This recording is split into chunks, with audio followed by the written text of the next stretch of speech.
In 1652, a Greek servant named Pasqua Rose opened a small, strange shop in a churchyard alley in London. He wasn't selling ale, and he wasn't selling wine.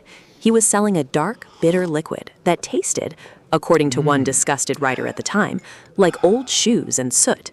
But Londoners couldn't get enough of it.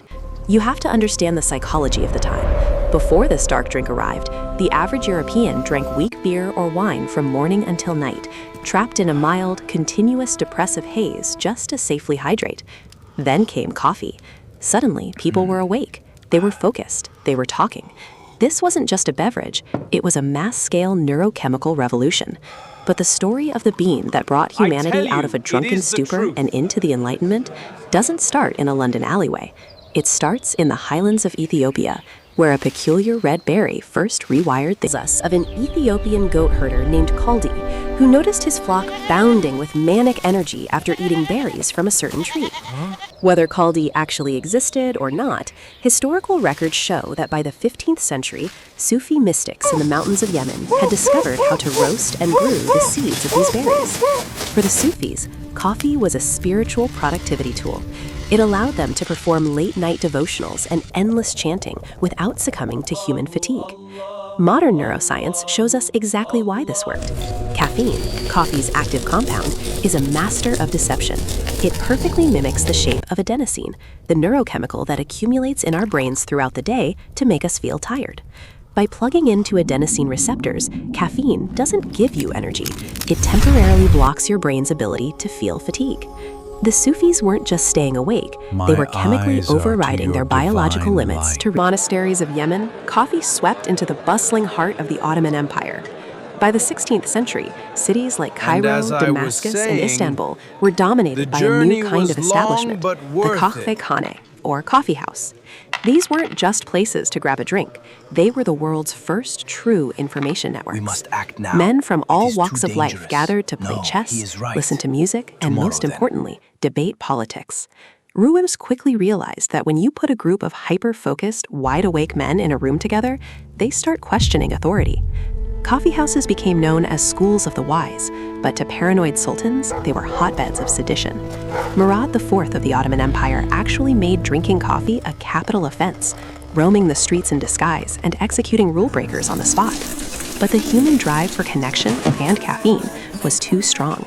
The bans finally reached Europe in the 17th century. It was met with the same suspicion.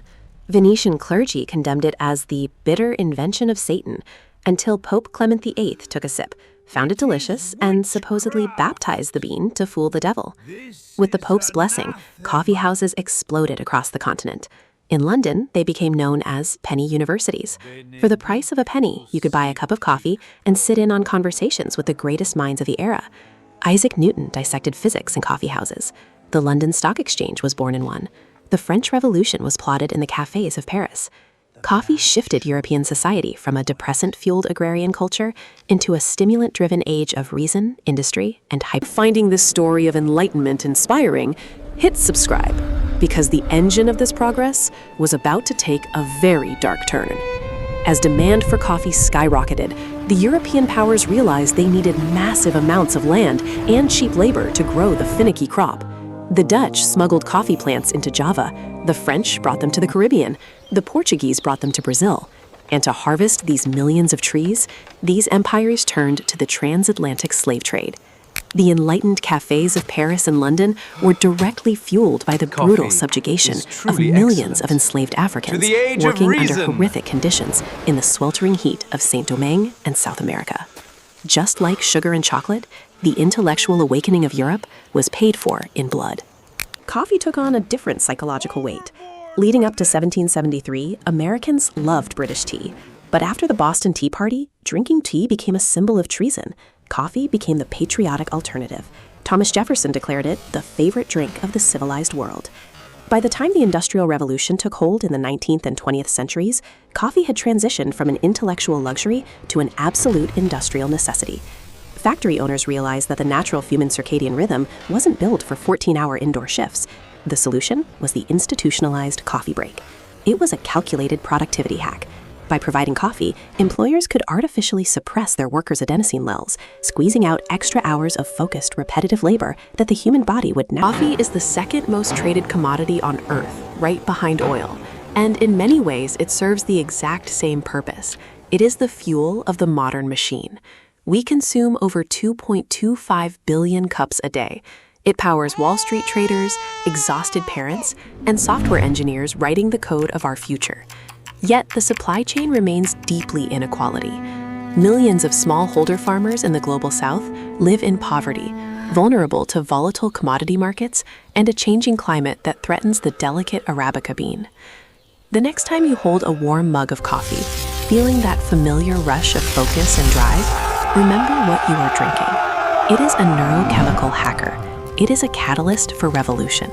It is a drink born in mysticism, built by empire, and essential to the modern world. Coffee is never just a morning routine. It is the liquid momentum of human history.